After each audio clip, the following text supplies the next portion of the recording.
तो सबसे पहले जो हम सूत्र अप्लाई करेंगे वो पहले आप देख लीजिए। यहाँ पे 1 मोल में 6.22 इंटू 10 के पावर 23 कण होते हैं और इसे एवोगाड्रो संख्या स्थिरांक भी कहा जाता है। ठीक है, 1 मोल की बात की जाए तो इतने कण होते हैं, आपको याद रखना है। और दूसरा है ग्राम परमाणु या मोल कहा जाता है। तो मोल ज्ञात करना हो किसी तत्व का तो उस तत्व का ग्राम में द्रव्यमान और उसी तत्व का परमाणु द्रव्यमान। और दूसरा देखिए ग्राम अणु या इसे भी मोल कहा जाता है। और ये पदार्थ का है, पदार्थ का ग्राम में द्रव्यमान और उसी पदार्थ का आणविक द्रव्यमान। ठीक है, तो ये 3 बातें आपको ध्यान देना है। पहला प्रश्न क्या है, तो देखिए पहला प्रश्न क्या है, 5 ग्राम कैल्शियम में कितने मोल हैं, हमें मोल ज्ञात करना है। तो वही फार्मूला जो हमने अभी देखा मोल ज्ञात करने के लिए, तत्व का ग्राम में द्रव्यमान, तत्व का परमाणु द्रव्यमान। यहाँ पे तत्व कौन सा है, कैल्शियम में। तो कैल्शियम का देखिए यहाँ पे ग्राम में द्रव्यमान दिया गया है 5 ग्राम, और इसी तत्व का परमाणु द्रव्यमान निकालेंगे यानी परमाणु भार निकालेंगे। तो कैल्शियम का कितना होता है, कैल्शियम का होता है 40। तो इस तरीके से सबसे पहले दिया गया मान कैल्शियम का ग्राम में द्रव्यमान 5 ग्राम, कैल्शियम का परमाणु द्रव्यमान कितना होता है, 40 होता है। तो यहाँ पे दिया गया है कैल्शियम, इसका परमाणु क्रमांक 20 और परमाणु द्रव्यमान 40। दशमलव के बाद नहीं लिया जाता, ठीक है, दशमलव को पहले लिया जाता है। तो ये 40 है और सभी आपको याद करने हैं, ये सभी काम आएगा। ठीक है, ये आपको याद होने चाहिए। तो मोल ज्ञात करने का क्या होता है फार्मूला, तत्व का ग्राम में द्रव्यमान और तत्व का परमाणु द्रव्यमान। तो देखिए ग्राम में कितना है, 5 है, और परमाणु द्रव्यमान कितना है, 40 है। तो कितने बार में कैंसिल आउट होगा, तो ये होगा 8 बार में। ठीक है, 8 बार में होगा यानी 1/8 होगा। तो 1 में अब 8 से भाग दिया जाए, 1 जो है अंदर होगा और 8 बाहर होगा। तो यहाँ पे कम है, ये कम है, तो सबसे पहले काम होता है 0 और पॉइंट लगाया जाता है। तो यहाँ पे उतर गया 0। ठीक है, अब देखिए कितने बार में जाएगा, 1 बार में जाएगा।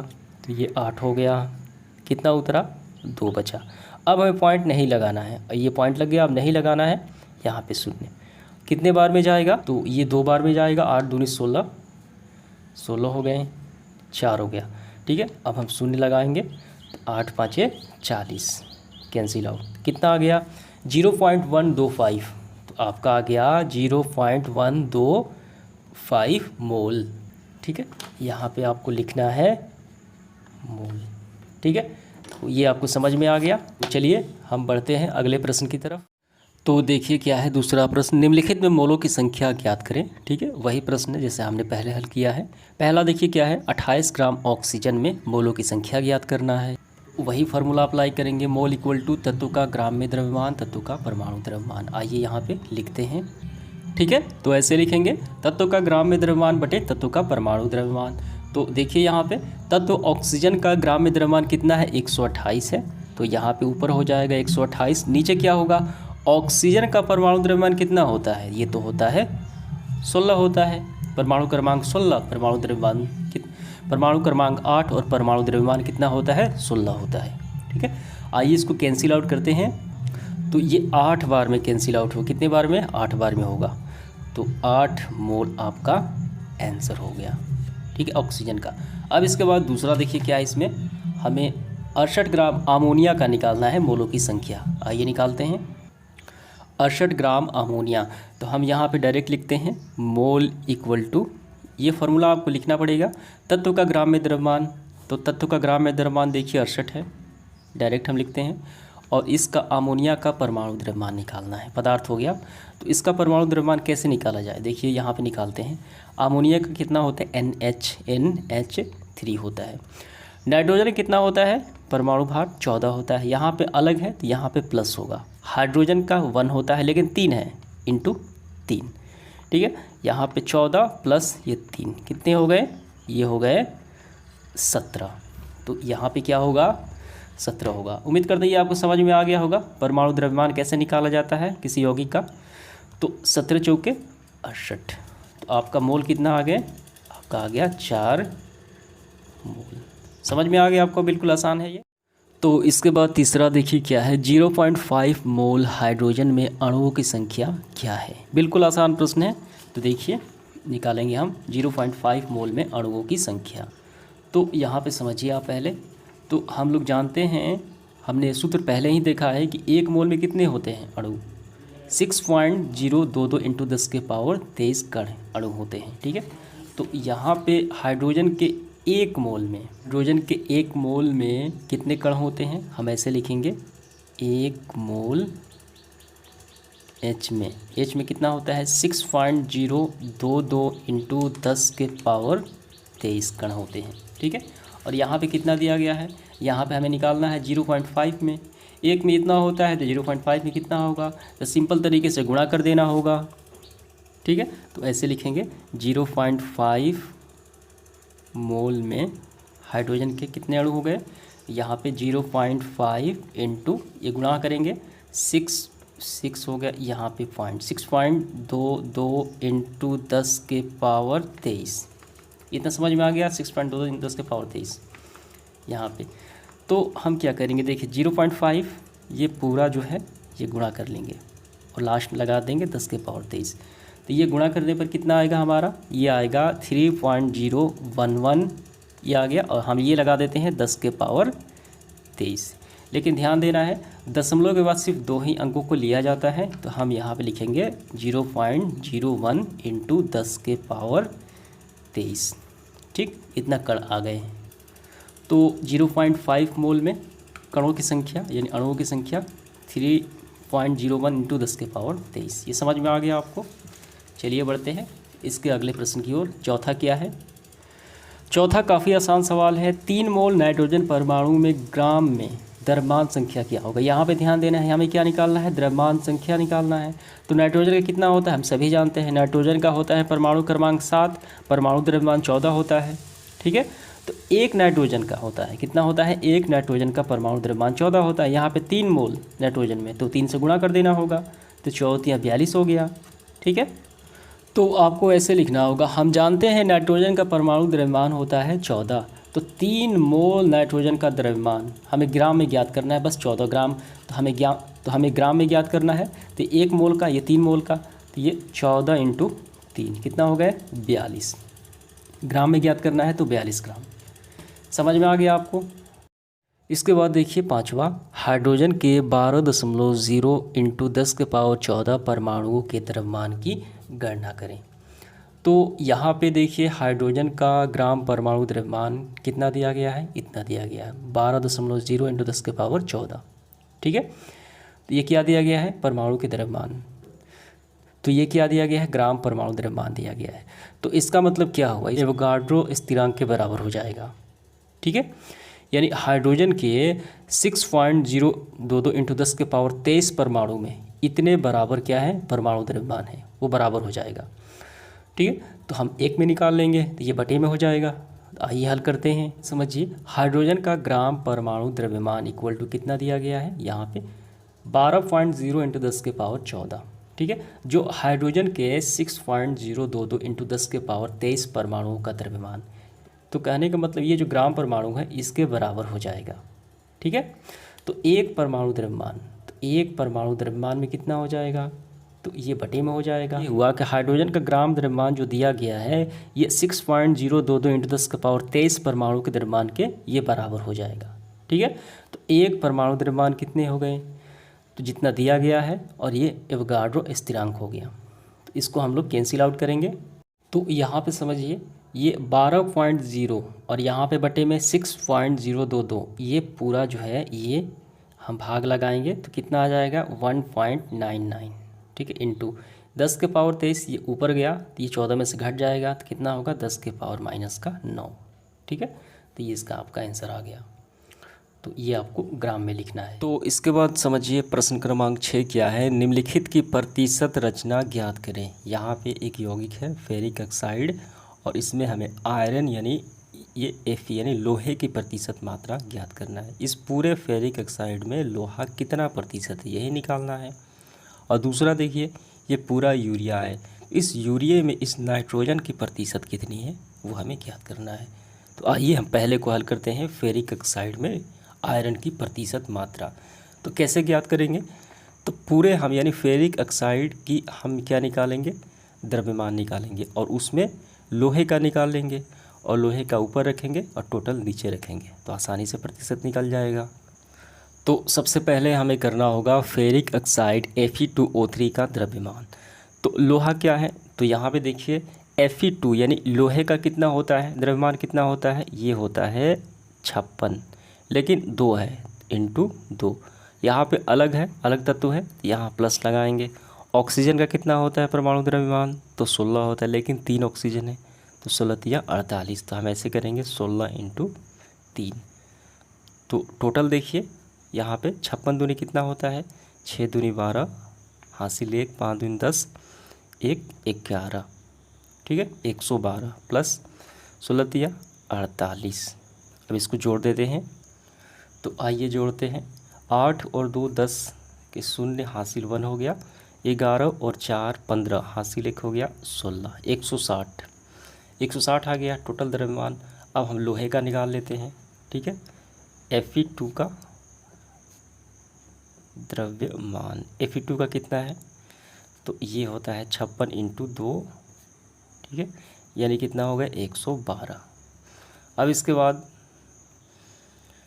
Fe2O3 में Fe का प्रतिशत मात्रा, ठीक है, तो जो निकालना होता है वो ऊपर हो गया, ठीक है, Fe2 का ऊपर हो गया 112 और नीचे कुल द्रव्यमान 160, ठीक है। अब देखिए, और ये प्रतिशत है तो यहाँ पे हम 100 से गुणा करेंगे, ठीक है।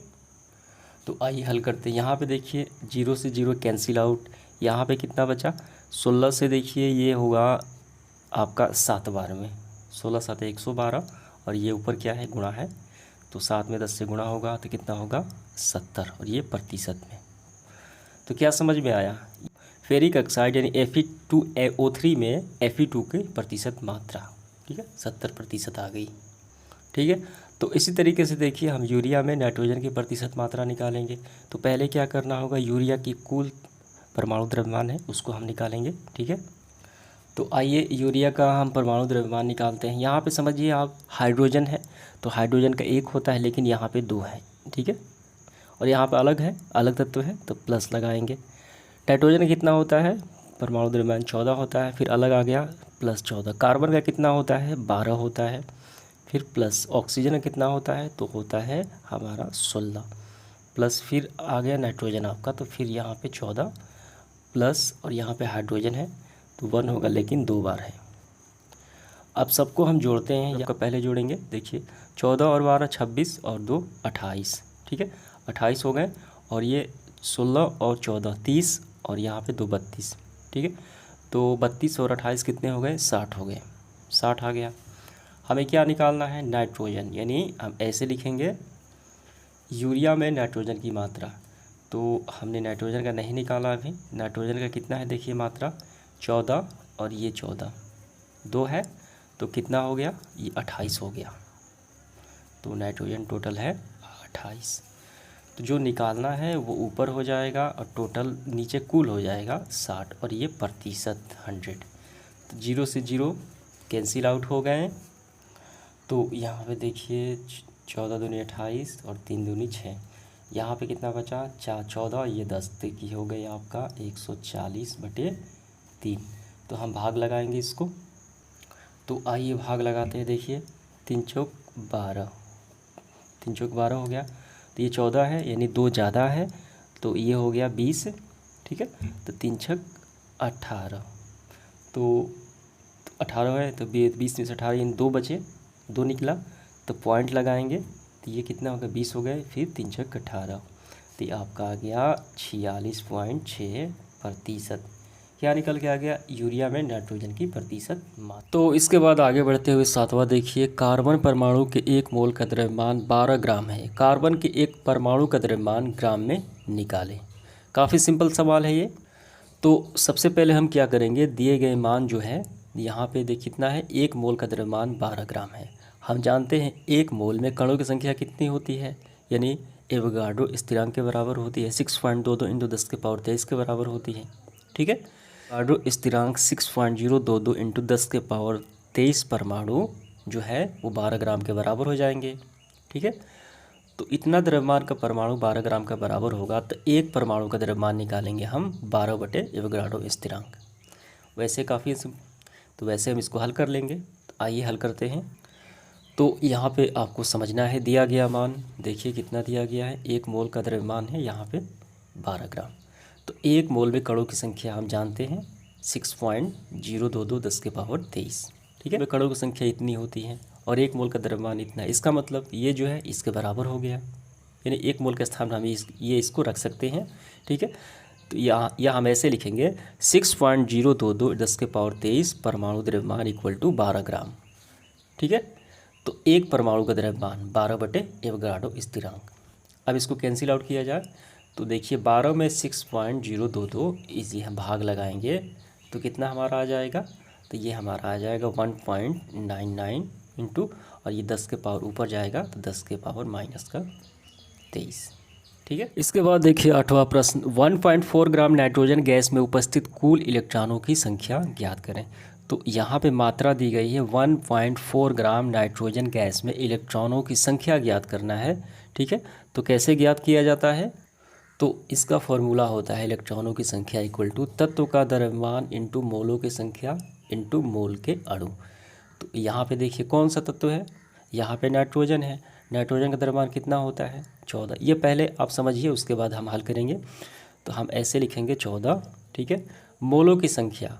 ठीक है, तो जितना दिया गया है, जितना वो तत्व उसका भार दिया गया है, ठीक है, उसकी मोलों की संख्या, ये तो हमें नहीं मालूम है, ये निकालना पड़ेगा। एक मोल में अणु, तो एक मोल में कितने अणु होते हैं, कितने कण होते हैं 6.022 इंटू 10 के पावर 23। ये और ये हमें ज्ञात है, लेकिन मोलों की संख्या नहीं ज्ञात है।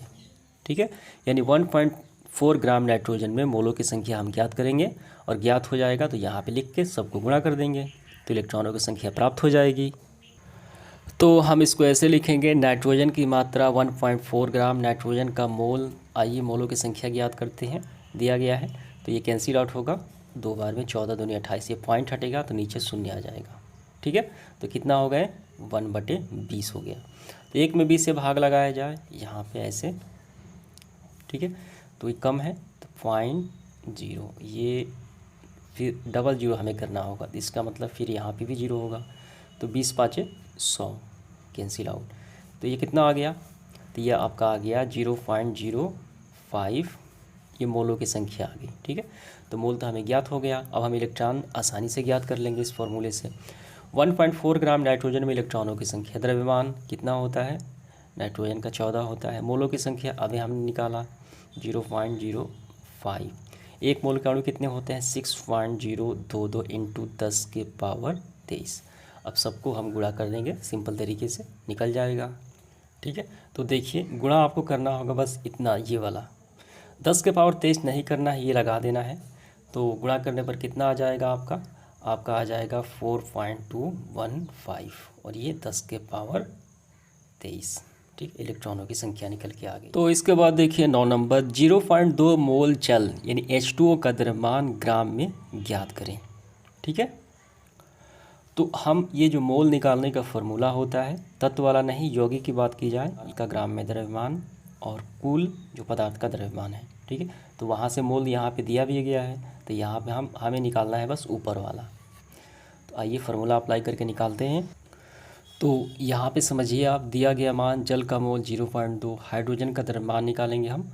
तो देखिए हम यहाँ पे दिया भी गया इसका परमाणु भार, हाइड्रोजन का कितना होता है 1 होता है, लेकिन 2 बार है इंटू 2, प्लस ऑक्सीजन कितना होता है 16 प्लस 16, 16 और 2 18 ग्राम। तो H2O का द्रव्यमान निकल के आ गया 18 ग्राम। फार्मूला क्या होता है मोल का, पदार्थ का ग्राम में द्रव्यमान और पदार्थ का क्या परमाणु द्रव्यमान। तो यहाँ पे देखिए मोल तो पहले से दिया गया है, यहाँ पे हम मोल के स्थान पे लिखेंगे 0.2 इक्वल टू ग्राम में द्रव्यमान, यही तो हमें ज्ञात करना है। इसको हम रहने देते हैं, ग्राम में द्रव्यमान ये ज्ञात करना है। परमाणु द्रव्यमान यानी टोटल भार कितना है 18 ग्राम, 18। तो यहाँ पे समझिए ये भाग वाली संख्या उस तरफ पक्षांतर होगा, तो भाग वाली संख्या आती है गुणा में। तो 0.2 इंटू 18, और ये यहाँ पे क्या बचा, ग्राम में द्रव्यमान यहाँ पे बचा।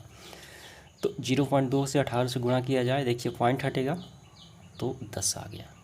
ठीक है, अब ये कैंसिल आउट भी हो सकता है, कितने बार में होगा, तो हम इसको ऐसे करेंगे 5 दूनी 10, 9 दूनी 18।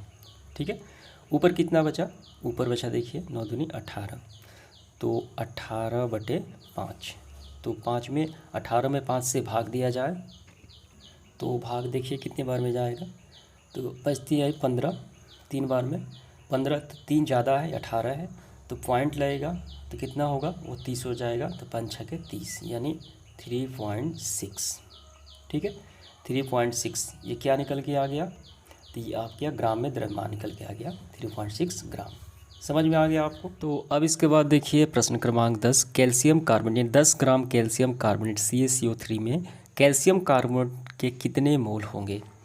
तो ये बिल्कुल आसान प्रश्न है, जैसा पहले सवाल हमने हल किया है पहले वाला, ठीक है, वैसे ही मोल हमें ज्ञात करने का जो फॉर्मूला होता है, तत्व का यहाँ पे यौगिक है तो पदार्थ का हो जाएगा, ग्राम में द्रव्यमान और उस यौगिक का परमाणु द्रव्यमान जो निकालना है ऊपर, और इसकी कुल मात्रा। ठीक है, तो आइए सबसे पहले दिया गया मान हम इसे नोट डाउन करेंगे। दिया गया मान कैल्शियम कार्बोनेट CaCO3 का, यहाँ पे देखिए मात्रा कितनी है 10 ग्राम है। CaCO3 का हमें द्रव्यमान ज्ञात करना है। कैल्शियम का कितना होता है परमाणु द्रव्यमान, तो यह भी गया है, कैल्शियम का होता है 40 प्लस यहाँ पे क्या है, यहाँ पे कार्बन है, ठीक है, इसका होता है 12। ऑक्सीजन का कितना होता है 16 होता है, लेकिन 3 है, तो 16 × 3 कितना हो गया 48। तो आइए इसको जोड़ देते हैं, 8 और 2 10, 0 हासिल 1, 4 1 5 4 9 1 10, 100 ग्राम आ गया। तो मोल निकालने का फॉर्मूला क्या होता है, पदार्थ के ग्राम में मात्रा और कुल द्रव्यमान।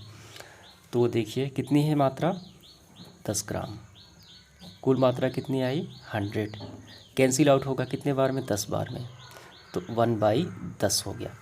अब 1 में 10 से भाग लगाया जाए काफ़ी सिंपल तरीके से, तो आइए भाग लगाते हैं। यहाँ पे 1 अंदर और 10 बाहर, तो कम है तो 0.1 लगाया जाएगा। देखिए 1 बार में 10 कैंसिल आउट, तो कितना आ गया 0.1, तो यहाँ पे आ गया आपका 0.1 मोल। उम्मीद करता हूँ समझ में आ गया होगा। तो इसके बाद देखेंगे 11 नंबर, 9.8 ग्राम सल्फ्यूरिक अम्ल H2SO4 में प्रत्येक तत्व के परमाणु की संख्या ज्ञात करें। यानी H2SO4 में कौन सा तत्व है, हाइड्रोजन है, सल्फर है, ऑक्सीजन है, तो प्रत्येक तत्व का क्या ज्ञात करना है, हमें इनका परमाणु संख्या ज्ञात करना है अलग अलग। ठीक है, तो यहाँ पे ध्यान देना है। तो सबसे पहले हम क्या ज्ञात करेंगे, हम मोल की संख्या ज्ञात करेंगे। ठीक है, यहाँ पर सल्फ्यूरिक अम्ल की मात्रा है इतना, इसका हम द्रव्यमान निकालेंगे, टोटल भार निकालेंगे, वहाँ से मोल निकाल लेंगे, जैसे मोल ज्ञात किया जाता है सिंपल फार्मूले से। मोल ज्ञात हो जाने के बाद हम इस पूरे में से हाइड्रोजन, सल्फर और ऑक्सीजन यानी प्रत्येक परमाणुओं की संख्या ज्ञात कर लेंगे। आइए हल करते हैं। तो इम्पोर्टेंट सवाल है ये। देखिए सबसे पहले दिया गया मान समझिए, H2SO4 का भार कितना है, दिया गया है 9.8 ग्राम। तो H2SO4 का द्रव्यमान हम निकालेंगे, तो कैसे निकाला जाए, हाइड्रोजन कितना होता है 1, लेकिन 2 बार है, प्लस अलग तत्व है। सल्फर का कितना हो, देखिए दिया गया है 32, तो यहाँ पे होगा 32, प्लस ऑक्सीजन का होता है 16, लेकिन यहाँ पे 4 है, तो 16 चौक 64। आइए सबको जोड़ते हैं, जोड़ने पर आएगा आपका 98, कितना आएगा 98 आएगा। ठीक है, 98 ग्राम आ गया। अब इसके बाद मोल निकालेंगे, पदार्थ का ग्राम मात्रा यानी पदार्थ का द्रव्यमान, तो यहाँ पे ग्राम में कितना है 98, और ये कितना है हमारा 98। ये तो कैंसिल आउट हो गए, लेकिन दशमलव हटा तो बटे में क्या आ गया 10 आ गया। ठीक है, पॉइंट आ गया तो 1/10 आ गया इसका। तो 1 में 10 से भाग लगाया जाए तो 0.1 होता है। ये मोल निकल के आ गया हमारा, कितना आ गया 0.1, और ये आपको ध्यान देना है। अब इसी मोल से हम इस H2SO4 में जितने तत्व हैं हम इनके परमाणु संख्या ज्ञात करेंगे। तो अब यहाँ पे समझिए 0.1 मोल में H2SO4 में प्रत्येक तत्व की परमाणु संख्या ज्ञात करना है। तो सबसे पहले हाइड्रोजन का देखेंगे, स्थिति 1, 1 मोल हाइड्रोजन में हाइड्रोजन परमाणु की संख्या कितनी होती है, कितने कण होते हैं 6.022 × 10⁻23। ठीक है, 1 मोल में, 1 मोल हाइड्रोजन में। और यहाँ पे देखिए, यहाँ पे हाइड्रोजन कितना है 2 है। ठीक है, तो हाइड्रोजन की संख्या 2 है, इसलिए ये गुणा कितना हो जाएगा 2 से गुणा हो जाएगा।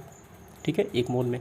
अब इसके बाद यहाँ पे दिया गया है 0.1 मोल में, हमने मोल निकाला 0.1 मोल में, तो ये हो जाएगा।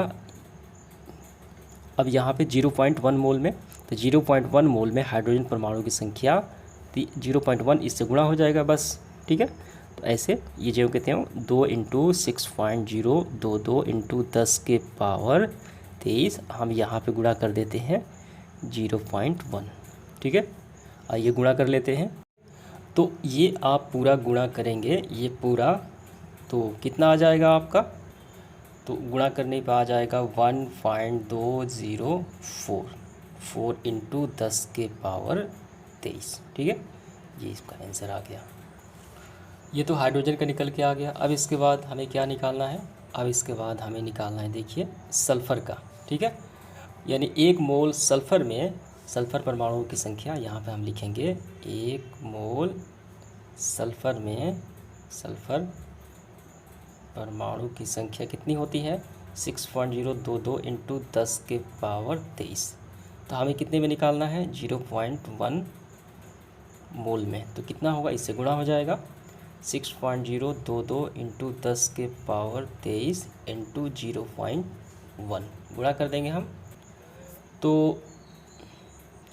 तो देखिए गुणा करेंगे हम क्या करते हैं, यहाँ पे इसको पॉइंट हटा देते हैं तो बटे में 10 आ गया। तो 10 आने से क्या कर देगा 10 23 है, यानी 10 के पावर 23 का मतलब क्या है, शून्य की संख्या 23 होगी। तो एक कैंसिल आउट हो गया, तो शून्य की संख्या कितनी हो गई 22 हो गई। 6.022 इंटू 10 के पावर 22 ये आ गया मोल, किसमें सल्फ़र में। एस समझ में आ गया आपको। तो ये सल्फ़र का आ गया। अब हमारा आखिरी बात बचता है ऑक्सीजन में, तो वही लिखा जाएगा 1 मोल ऑक्सीजन में। ठीक है, ऑक्सीजन परमाणु की संख्या। ठीक है, तो 0.1 मोल में 1 मोल में ऑक्सीजन परमाणु की संख्या कितनी हो जाएगी, तो ये आपकी हो जाएगी, देखिए ये कितना होता है 6.022 इंटू 10 के पावर 23 होता है। तो इसमें कितनी होगी 6.022 इंटू 10 के पावर 23। यहाँ पे देखिए ये तो गुणा होगा 0.1। ऑक्सीजन की संख्या कितनी है 4 है, तो यहाँ पे 4 भी गुणा होगा क्योंकि संख्या तो 4 है। समझ में आ गया आपको। जैसे हमने हाइड्रोजन में किया था, हाइड्रोजन की संख्या 2 थी, यहाँ पे देखिए ये 2 हो गया। ठीक है, यहाँ पे 2 हमने किया, इसे यहाँ पे ऑक्सीजन की संख्या 4 हो जाएगी। तो आइए गुणा करते हैं, इसको हम गुणा करेंगे पहले ऐसे। और यहाँ पे समझिए कुछ विद्यार्थियों का शायद इसका आंसर नहीं मैच कर रहा होगा। यहाँ पर हमने हाइड्रोजन का जो निकाला, तो आप ऐसे भी कर सकते हैं, आप इसको गुणा कर दीजिए। आप इसको गुणा कर देंगे 2 का 6.022 के साथ, तो कितना आएगा आपका 12.044। और ये कितना है 10 के पावर 23। हमें कितने मोल में निकालना है 0.1 मोल में, तो इसका भी गुणा होगा 0.1, पॉइंट हटा तो 10 आ गया। तो ये 10 से एक 10 कैंसिल आउट है, कितना हो गए 12.044 इंटू 10 के पावर 22। ठीक है, चाहे आप ये लिखें चाहे आप इसको रहने दें, वो एक ही बात है। ठीक है, चलिए देखते हैं हम ऑक्सीजन का। तो इसका क्या करेंगे, हम इस पूरे का गुणा करते हैं पहले। ठीक है, तो गुणा करने पे कितना आएगा आपका 24.088। ठीक है, और ये 10 के पावर 23। अब इसका गुणा हमने नहीं किया, इसका भी गुणा हम कर देते हैं 0.1, पॉइंट हटा बटे में 10, तो ये 10 क्या करेगा इसको कैंसिल करेगा, 23 है तो 22 होगा। तो फाइनली आपका आंसर आ गया यहाँ पे 24.088 इंटू 10 के पावर 22। ठीक है, तो आइए इसके बाद 12 नंबर हल करते हैं। देखिए कैल्शियम ऑक्साइड के 5.6 ग्राम कैल्शियम आयनों की संख्या की गणना करें। ठीक है, बिल्कुल आसान प्रश्न है। देखिए यहाँ पे क्या है, कैल्शियम ऑक्साइड कितना है, यहाँ पे कैल्शियम ऑक्साइड दिया गया है 5.6 ग्राम। ठीक है, यहाँ पे पदार्थ की भार दी गई है। पहले हम मोल ज्ञात कर लेते हैं। अब इसका द्रव्यमान निकालते हैं, CaO का द्रव्यमान कैसे निकला, देखिए तो कैसे निकाला, देखिए यहाँ पे कैल्शियम कितना है 40 दिया गया है, 40 प्लस ऑक्सीजन का होता है 16, ये कितने हो गए आपके 56 हो गए, 56 ग्राम आ गया भार। तो मोल निकाल लेते हैं पहले, मोल हम डायरेक्ट लिख देते हैं। ठीक है, तो पदार्थ की मात्रा कितनी है 5.6 और कुल मात्रा कितनी है 56, कैंसिल आउट हो गया, दशमलव हटा तो 1.10 नीचे आ गया, कितना हो गया 0.1 मोल आ गया। ठीक है, तो यहाँ पे समझिए, हमें तो आयनों की संख्या ज्ञात करना है, मोल तो नहीं ज्ञात करना। तो आयनों की संख्या ज्ञात करना है हमें। तो सबसे पहले देखिए ऐसे हम ज्ञात करेंगे कि, तो यहाँ पे समझिए एक मोल CaO में कण कितने होते हैं 6.022 इंटू 10⁻23। ये स्टैंडर्ड रूप है, व्यापक रूप होता है, यानी एक मोल में इतने कण होते ही हैं, ये आपको याद रखना है। पहले ही हम लोग इसको देख चुके हैं, एक मोल में इतना होता है। तो 0.5 मोल में कितना होगा 0.5 मोल में, ठीक है।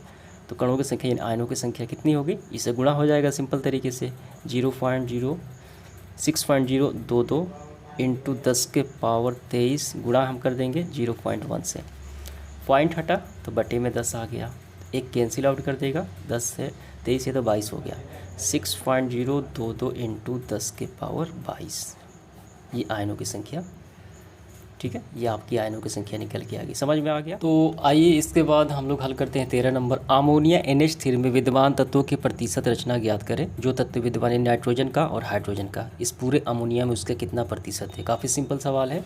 तो सबसे पहला हमारा काम क्या होगा, तो हमारा काम होगा पहले क्या करना, टोटल जो यौगिक है इसका हम बाहर निकालेंगे। NH3 का कुल द्रव्यमान, कुल मास कितना होगा, ठीक है। तो नाइट्रोजन का कितना होता है 14 प्लस यहाँ पे दिया गया, यहाँ पे दिया भी गया, हाइड्रोजन का 1 होता है लेकिन 3 है, 3 कितने हो गए 17 हो गए। तो NH3 में नाइट्रोजन की प्रतिशत कैसे निकालेंगे, जो निकालना होता है उसका ऊपर होता है। तो नाइट्रोजन कितना होता है 14, कुल कितना है 17, जैसे मोल ज्ञात किया है लेकिन यहाँ पे 100 से गुणा कर देंगे बस, ठीक है। तो कितना होगा इसका, तो ये कैंसिल आउट नहीं होगा, 14 का 100 से गुणा होगा तो ये होगा 1400 बटे में 17। तो आपका कितना आ गया, तो ये आपका गुणा करेंगे, आप इसको कैंसिल आउट करेंगे तो आएगा 82.35%, ठीक है। ये और उसी तरीके से हमें हाइड्रोजन का भी निकालना है। तो हम इसी स्थिति 1 हो गया आपका, और ये स्थिति 2 और ये स्थिति 2 हो गया। NH3 में हाइड्रोजन की प्रतिशत, हाइड्रोजन का परमाणु भार कितना होता है 1 होता है, लेकिन यहाँ पे कितना है, यहाँ पे 3 है, तो ये 3 हो गया बटे में 17 इंटू 100। 100 में 3 से गुणा होगा, कितना होगा 300 बटे 17। तो 300 में 17 से भाग दिया जाए तो भाग दे नहीं पाएगा आपका 17.64%, आप भाग कर लीजिएगा। ये आपको समझ में आ गया। आइए इसके बाद 14 नंबर देखते हैं। सोडियम क्लोराइड यानी NaCl के एक नमूने में 0.2 ग्राम में, ठीक है, यानी 0.785 ग्राम सोडियम और 1.775 ग्राम क्लोरीन है ये, ठीक है। इस पूरे में ये दोनों हैं सोडियम और क्लोरीन, ठीक है। और इसके दूसरे नमूने में एक दूसरा है नमूना और उसका भार इतना है और इसमें सोडियम इतना है और क्लोरीन इतना है। बताएं कि ये आंकड़े स्थिर अनुपात के नियम का पालन करते हैं कि नहीं। तो देखिए यहाँ पे हम दोनों का बारी बारी से निकालेंगे। अगर दोनों बराबर आ जाता है तो इसका मतलब स्थिर अनुपात का नियम पालन करते हैं, बराबर नहीं आता है तो स्थिर अनुपात का नियम का पालन नहीं करते हैं, ठीक है। ऐसे हम निकालेंगे। यहाँ पे समझिए आप, देखिए यहाँ पे सोडियम के एक नमूने में एक नमूना है, ठीक है, 2.0 ग्राम वाला, और सोडियम क्लोराइड का दूसरे नमूने में, ठीक है, और इसका भार इतना है 0.925 का। और पहले वाले में सोडियम इतना, क्लोरीन इतना, दोनों का अनुपात देखिए बटे मिला दिए तो इतना आ गया मान। अब इसका भी, इसका कितना दिया गया है, इसमें 1.15 ग्राम सोडियम है और क्लोरीन है 1.775 ग्राम, ठीक है, क्लोरीन इतना है। तो इसको बटे मिला दिए और इसका अनुपात ये आ गया। तो आप बताइए दोनों बराबर है क्या, दोनों बराबर तो नहीं है। तो हम क्या लिखेंगे, यहाँ हम देखते हैं कि दोनों नमूने का अनुपात बराबर नहीं आता, या स्थिर अनुपात के नियम का पालन नहीं करता है। समझ में आ गया आप। इसके बाद देखिए 15 नंबर क्या है सवाल,